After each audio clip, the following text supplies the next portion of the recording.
বাংলায় প্রচারে ঝড় তুলবে বঙ্গ বিজেপি। এবার প্রচারের জন্য হাজার কোটি টাকা বরাদ্দ কেন্দ্রীয় বিজেপির। গত 2021 সালের বিধানসভা নির্বাচনে বিজেপির কেন্দ্রীয় নেতৃত্ব বাংলায় প্রচারের জন্য খরচ করেছিল প্রায় 100 কোটি টাকা।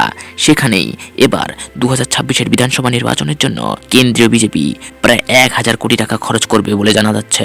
সেক্ষেত্রে 2021 এবং 2026-এর বিধানসভা নির্বাচনের খরচের পার্থক্য প্রায় 900 কোটি। দিল্লি সূত্রে খবর, বাংলায় অনুপ্রবেশ থেকে শুরু করে হিন্দুদের উপর অত্যাচারকে মোটেও ভালো চোখে দেখছে না বিজেপির কেন্দ্রীয় নেতৃত্ব এবং আরএসএস। তাই বিজেপি এবং আরএসএস সর্বশক্তি দিয়ে ছাপাতে চলেছে বাংলার বিধানসভা নির্বাচন 2026-এ। দিল্লি সূত্রে খবর, অমিত শাহ এবং নরেন্দ্র মোদী বাংলায় জিততে চান।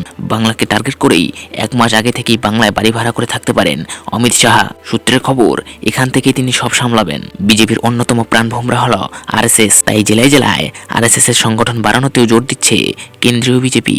ভোটের আগে ফের বাংলায় আসতে পারেন মোহন ভাগবত। তবে প্রশ্ন হলো, 2021 সালে বাংলায় প্রচারের জন্য যে 100 কোটি টাকা বরাদ্দ হয়েছিল, সেই 100 কোটি টাকার ঠিক করে বন্টন হয়নি বলে অভিযোগ ছিল।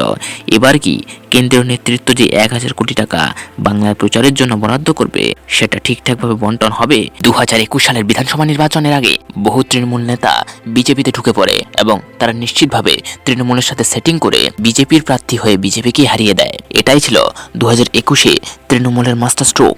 এবার 2026 সালে বিজেপি কি করে সেটাই দেখার। যদিও সেই সময় বিজেপিকে নিয়ন্ত্রণ করতেন দিলীপ ঘোষ, বর্তমানে বঙ্গ বিজেপির সর্বময় কর্তা হলেন শুভেন্দু অধিকারী। 2021-এর বিধানসভা নির্বাচনে পরাজয়ের পর তথাগত রায়ের মতো নেতৃত্ব এই প্রশ্ন তুলেছিল যে বঙ্গ বিজেপির প্রধান নেতারা যেমন দিলীপ ঘোষ এবং কৈলাস বিজয়বর্গীর মতো নেতারা তৃণমূলের সাথে সেটিং করেই বিজেপিকে হারিয়েছিল। সেক্ষেত্রে কেন্দ্রীয় নেতৃত্ব কৈলাস বিজয়বর্গীকে বাংলা থেকে সরিয়ে দেয় এবং দিলীপ ঘোষকেও বর্তমানে সাইলেন্ট মোডে করে দেওয়া হয়েছে। বর্তমানে শুভেন্দু অধিকারী বিজেপির সর্বময় কর্তা, তার নেতৃত্বে বঙ্গ বিজেপি কি ফলাফল করে সেটাই এখন দেখার। আপনারা দেখছিলেন জানতে চায় বাংলা।